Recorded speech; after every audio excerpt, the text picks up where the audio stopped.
అపొస్తలుల కార్యములు 20వ అధ్యాయము 32వ వచనాన్ని మనం చూద్దాం. ఇప్పుడు దేవునికిని ఆయన కృపా వాక్యమునకును మిమ్మును అప్పగించుచున్నాను.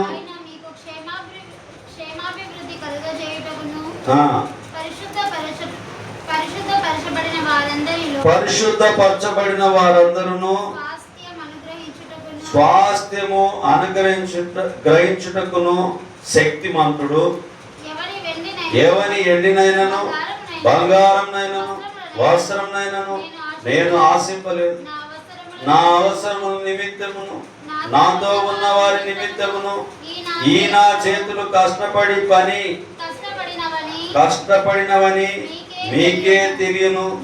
మీరును ఇలాగు ప్రయాసపడి బలహీనులను సంరక్షింపవలెననియు పుచ్చుకొనుట కంటే ఇచ్చుట ధాన్యము అని ప్రభువైన యేసు చెప్పిన మాటలు జ్ఞాపకం చేసుకొనవలెననియు అన్ని విషయములలో మీకు మాదిరిగా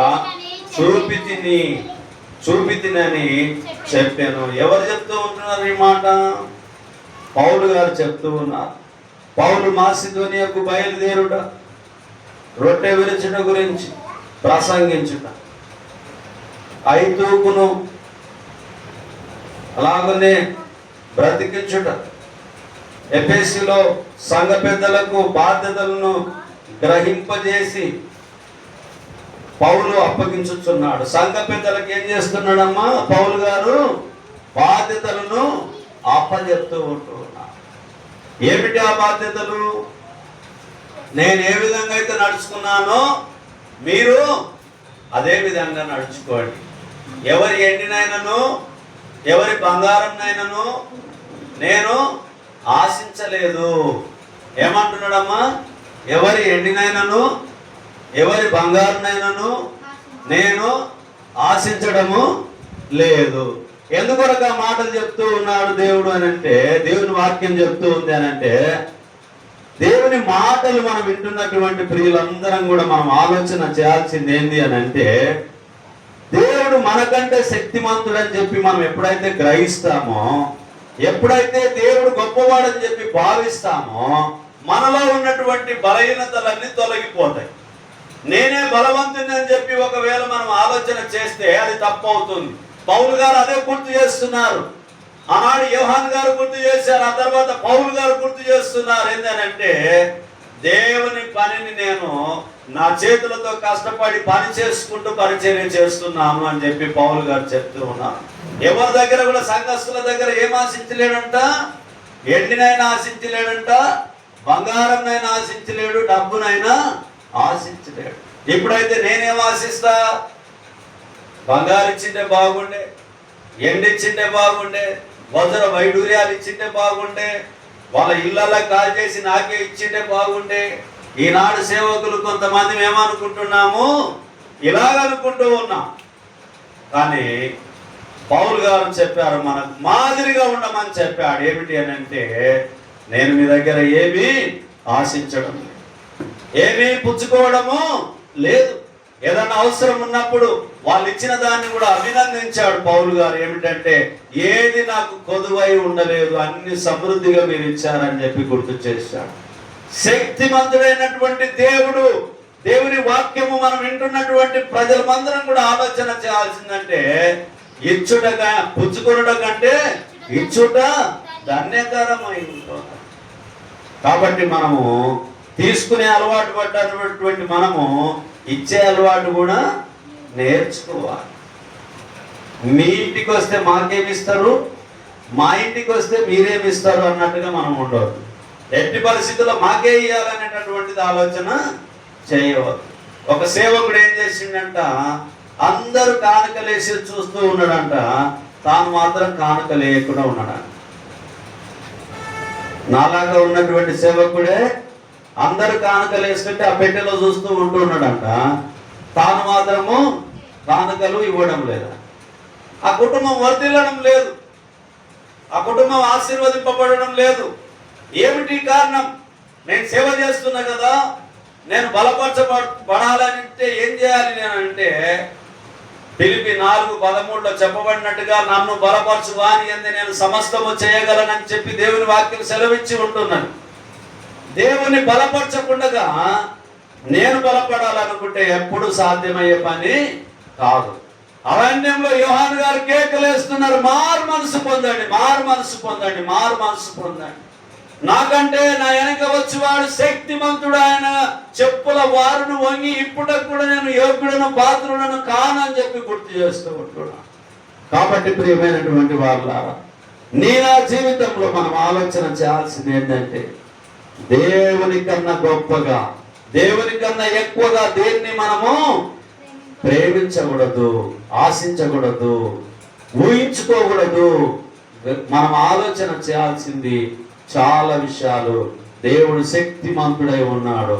ఇప్పుడు మనం చూద్దాం 17వ వచనం నుంచి చూద్దాం. 20వ అధ్యాయము అపొస్తలుల కార్యము 17వ వచనం నుంచి చూద్దాం.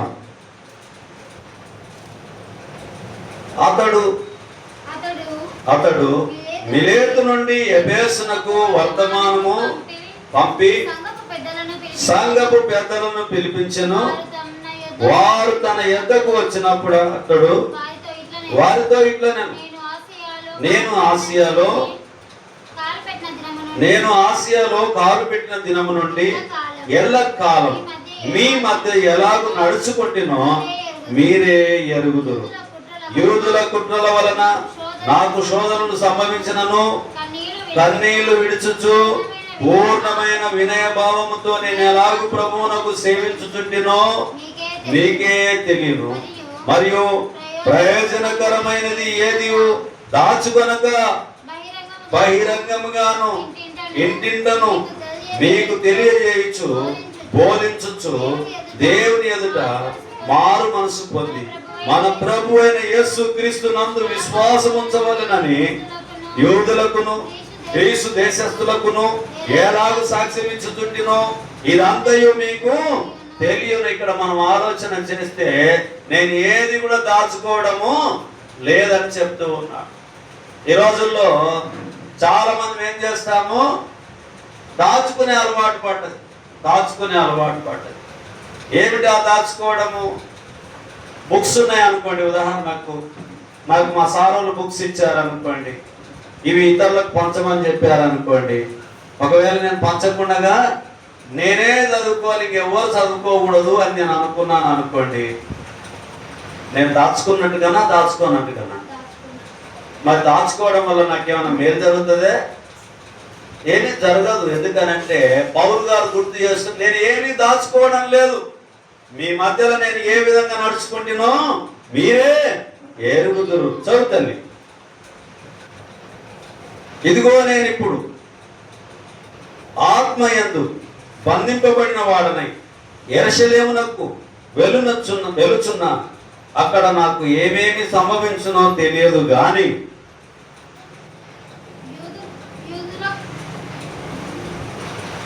బంధకములను శ్రమలను నా కొరకు కాచుకొని ఉన్నవని పరిశుద్ధాత్మ ప్రతి పట్టణంలోనూ నాకు సాక్ష్యం ఇచ్చుచున్నాడని తెలియను. అయితే దేవుని కృపా స్వార్థను గురించి సాక్ష్యం ఇచ్చుట యందు నా పరుగును నేను ప్రభు అయిన యేసు వలన పొందిన పరిచర్య తుదముట్టింపవలెనని నా ప్రాణం నాకెంత మాత్రం ప్రియమైనదిగా ఎంచుకోవడం లేదు. ఇదిగో దేవుని రాజ్యముల గురించి ప్రకటించుచు నేను మీ మధ్య సంచరించుచుంటిని. మీలో ఎవరునూ ఇక మీదట నా ముఖము చూడనని నాకిప్పుడు తెలియను. కాబట్టి మీలో ఎవరి నాశనం విషయమైనను నేను దోషిని కానని నేడు మిమ్మును సాక్ష్యము పెట్టుచున్నాను. దేవుని సంకల్పం అంతయు మీకు తెలపకుండా నేనేమీ దాచుకొనలేదు.